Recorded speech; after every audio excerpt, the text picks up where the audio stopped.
Hi guys, napanood nyo na ba yung interview ni Kiray Siglis kay Julius Babaw?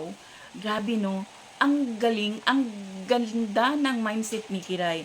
Alam mo yung gusto niyang, di ba kasi meron namang may nagpropose yung babae, okay lang naman sa kanila kung magkano lang yung presyo ng sing-sing nila. Pero si Kiray kasi, meron talaga siyang, kumbaga, minimum na amount kung magkano yung sing-sing. Kasi ang gusto niya is 1 million. At meron siyang rason. Mapawaw ka kay Kiray talaga kasi meron talaga siyang mindset niya, meron siyang goals, meron siyang, kumbaga, nakasit talaga yung mindset niya kung ano yung gusto niya. Panoorin natin guys. Trivia. Kaya din hindi matuloy-tuloy yung pagyaya niya sa akin. Kasi sabi ko, ang minimum ko ng sing-sing, 1 milyon.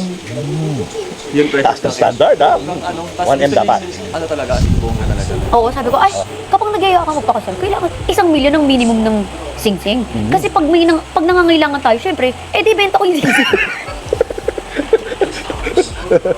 Practical ka, ha? Pero totoo, di ba? Parang, pag wala na tayo makain, di itong sing-sing, di ba? Parang gano'n. Pero hindi naman sa ibebenta ko, pero parang in case of emergency, kumbaga, kung anong mangyari. Serious talaga yun naisip mo? Oo.